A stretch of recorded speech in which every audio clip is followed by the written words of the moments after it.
අයිබෝන් ආමික තුලයින SL Geek School YouTube channel එකකින් ගේන C# lesson series එකේ හරියට ගත්ත පළවෙනි වීඩියෝ එක හැබැයි series එකේ දෙවෙනි වීඩියෝත් එක.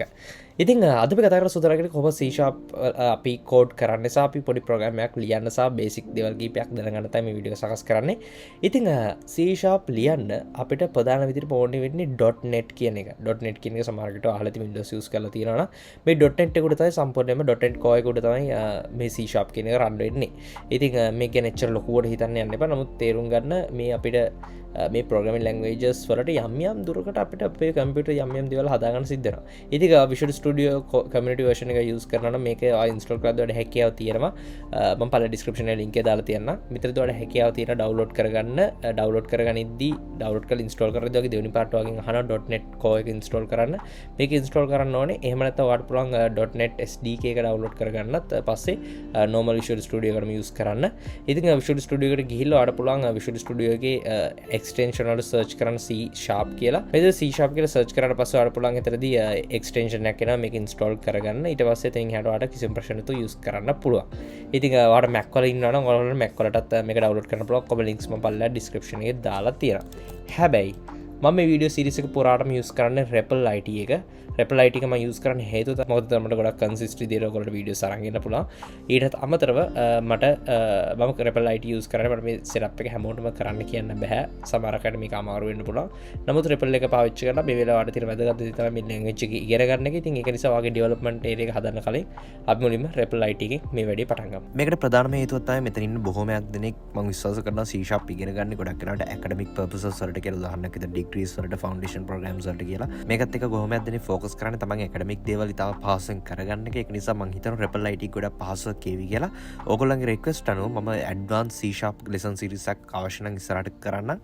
එතනදී අපිට පුළුවන් repl IT use නොකර සම්පූර්ණයෙන්ම අපි IDE හදාගෙන එතනදී අපි computer එකේ locally හැම දෙයක්ම run කරන්න. ඉතින් repl IT කියන්නේ මොකක්ද කියලා දන්න නැත්නම් මම ගැන කලින් videos වල කතා කරලා තියෙනවා වගේ මම මගේ පල්ලෙහා description එකේ links දාලා තියන්නම්. ඔයගොල්ලන්ට මේක site එකට ගිහලා ඔයාලට පුළුවන් ඔයාගේ GitHub account එකකින් හරි නැත්නම් ඔයාගේ social profiles පාවිච්චි කරලා ගොඩක් පස්සේ sign වෙන්න.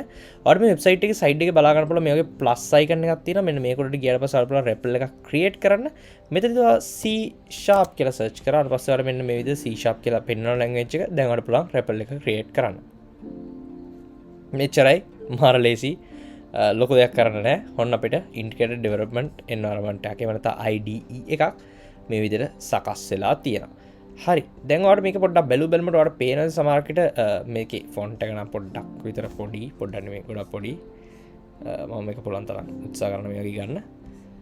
දැන් මෙන්න මෙතනදී ඔයගොල්ලෝ බලා ගන්න පුළුවන් මේ program එකේ side එකේ ඔයගොල්ලෝ බලා ගන්න පුළුවන් මෙතන files වල structure එකක් තියෙනවා. මේ structure එක පොඩ්ඩක් පුරුදු වෙන්න. මොකද මෙතන main cs file එකක් තියෙනවා. අපි සාමාන්‍ය C# ලියන්න ගන්න මේකේ. ඊට අමතරව අපිට තවදුරටත් අපිට files දෙකක් මේ විදිහට side එකේ බලා ගන්න පුළුවන්. මේ වෙලාවේ ලොකුවට focus කරන්න ඕනේ අපිට main cs කියන එකට. තව කතාවක් තමයි මම .net කතාවක් කිව්වට මතක ඇති.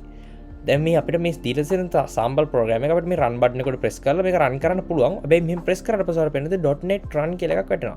සරලම Visual Studio code එකේ code එක execute කරන්න හැදුවොත් ඔයාලට ඕනම තැනකදී code එක ලියලා execute කරනවා නම් ඔයා .net run කියන එක ඔයාගේ terminal එකේ run කරලා enter කරාට පස්සේ ඒ code එක run වෙනවා. එහෙම නැත්නම් සරලම කියනවා අපි Visual Studio code පැත්තට ගියොත් ඔයා Visual Studio code එකේ ඉඳිද්දි ඔයාලට පුළුවන් terminal කියන එකට ගිහලා new terminal කියලා දෙන්න. මෙන්න මේ new terminal එකේ ඔයා code එක ලියලා ඒක ඉඳිද්දි ඒ project එක ඇතුළට ගිහිලා ඉඳිද්දි .net run කියලා දීලා enter කරොත් ඒ project එක ඒ විදිහට run වෙනවා. ඉතින් මේ terminal එකේ කරන වැඩේම තමයි අතර මෙතන මේ side එකේ මේගොල්ලෝ මේ run කියන button එක පාවිච්චි කරලා කරන්නේ. ඉතින් සරලව මෙතන ඉන්න මේ දේ. ඉතින් කොහොම හරි අපි මෙතන program එක ඇතුළට ගියට පස්සේ බලා ගන්න පුළුවන් මේකේ තියෙන පොඩි structure එකක් තියෙනවා. මේකේ දේවල් කිහිපයක් තියෙනවා. මේ වෙලාවේ ලොකුවට ඒක ගැන බද වෙන්න එපා. උදාහරණයකට මම මේ පෙන්වන දේවල් මේ දේවල් මෙතනදී ඔයාලට සලකලා බලන්න ඕනේ ප්‍රධානම දේ තමයි පස්වෙනි පේලිය. console write line hello world කියලා තියෙනවා. ඒ වගේම ඔයාලට output එක බලා ගන්න පුළුවන්. මෙතන hello world කියලා තමයි output එකක් පෙන්වන්නේ. මේ උඩ කෑල්ල අපි කොහොමද console එකේ ලියන එක. දැන් උදාහරණයක් විදිහට මට ඔන්න .net run කියලා මෙහෙම type කරලා enter කරත් මේක ලියවෙනවා. නැත්නම් මෙතන right කියන මෙතන run කියන එක press කරාම automatically මේ වැඩේම වෙනවා වෙනස් විදිහකට. මේක repl IT එක run වෙන්නේ server එකක. ඉතින් ඒක යම් කිසි අපි අර හිතන තරම් ගොඩාක් speed නෑ. ඉතින් ඒ වගේ පොඩි දේවල් ටිකක් වෙන්න පුළුවන්. ඉතින් මුලින්ම තේරුම් ගමු මොකද මෙතන උනේ කියලා. console.write line වරහන් ඇතුලේ hello world උද්දෘත ඇතුලේ තිතයි පාවිච්චි කළා. මේ වෙද්දි මොනවා හරි ප්‍රෝග්‍රෑමින් ලැන්ග්වේජ් එකක් පාවිච්චි කරලා තියනවා නම් මේක ඔයාලට තේරුම් ගන්න එක එච්චර අමාරු නිකන් නෑ. හැබැයි මෙතනදී සරලව වෙන දේ අපි කතා කරොත් අපි ප්‍රෝග්‍රෑමින් ලැන්ග්වේජ් එකක් වේවා අපි සාමාන්‍ය කම්පියුටර්ස් වලදී කතා කරන දේවල් කිහිපයක් තියෙනවා. එකක් ඉන්පුට්, එකක් ප්‍රොසෙස්, සෝ අවුට්පුට්. අපිට ඉන්පුට් එකක් ලැබෙනවා. අපි ප්‍රෝග්‍රෑම් එක ලියද්දී අපිට ඉන්පුට් එකක් ලැබෙනවා. ප්‍රෝග්‍රෑම් එකක් කියන්නේ හැමදේම ප්‍රශ්නයක් විසඳනවා කියන එක. දැන් උදාහරණයක් විදිහට නම්බර්ස් දෙකක් එකතු කරන්න. අපිට නම්බර්ස් දෙකක් එකතු කරන්න ඉන්පුට් විදිහට නම්බර්ස් දෙකක් මුලින්ම හම්බෙනවා. ඊට පස්සේ ප්‍රොසෙස් එකක් විදිහට අපි නම්බර්ස් දෙක එකතු කරනවා. අපි ඊට පස්සේ අවුට්පුට් එක විදිහට මේක තමයි ටෝටල් එක කියලා අපි ටෝටල් එක කියනවා. මේක තමයි සරලම වෙන්නේ.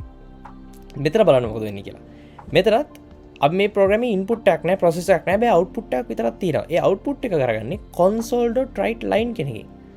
මේ C කියන එක පොඩ්ඩක් පරණ ලැන්ග්වේජ් එකක් නිසා දැන් අර තියෙන මොඩර්න් ලැන්ග්වේජ් වලට වඩා තරමක් අපහසුතා ප්‍රශ්න තියෙනවා. එකක් තමයි මේ අර මේ කැපිටල් සිම්පල් හරියට බලන්න සිද්ධ මේක කේස් සෙන්සිටිව් ලැන්ග්වේජ් එක.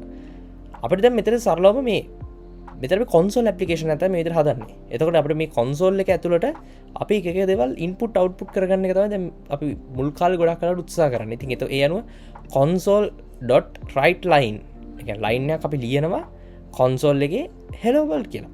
සරලයි. අපි ලයින් එකක් ලියනවා ඒක ඇතුලේ. උදාහරණයක් විදිහට මට මේක ඇතුළේ දාන්න පුළුවන් I'm passing කියලා. දැන් මම මේක මේ විදිහට රන් කරොත් ඔයගොල්ලෝ බලා ගන්න පුළුවන් මේක රන් වුණාට පස්සේ I'm passed කියලා මෙතන පෙන්නන්න ඕනේ. තාම මේක ලෝඩ් වෙනවා. අපි ඒක පැත්තකින් දාමු කොහෙලර පෙන්නයි. ඉතින් මෙන්න මේ විදිහට මෙන්න මෙතන අපි දාන මේ ප්‍රෝග්‍රෑම් එකේ මේ බ්‍රැකට්ස් ඇතුලේ ඒ වගේ මුද්‍රිත ඇතුලේ දාන එක මේ පැත්තේ අන්න ඔයගොල්ලෝ පේන දැන් ඒක එක්සිකියුට් වෙලා තියෙන්නේ. මෙතන ඒක එක්සිකියුට් වෙනවා. එහෙම නැත්නම් මෙතන ඒක කෙලිම ඩිස්ප්ලේ කරනවා. එහෙම නැත්නම් අවුට්පුට් කරනවා. එතකොට console.writeLine කියන එක පාවිච්චි කරලා මෙන්න මේ දේ තමයි කරන්නේ. ඉතින් මට අවශ්‍ය වුණේ මේකේ තියෙන බේසික් ප්‍රෝග්‍රෑමින් ගැන විතරක් කතා කරන්න. ඊළඟ ලෙසන් එකේ අපි තවත් විස්තරාත්මක තවත් ඉස්සරහට දේවල් ඉගෙන ගමු. ඉතින් දෙගොල්ලෝ C# lesson series එකත් එක්ක subscribe කරන්න අලුත් කෙනෙක් නම් අපි ඊළඟ ලෙසන් එකේ හැම වෙලාවෙම ඔයාලා හැමෝටම සුබ දවසක්.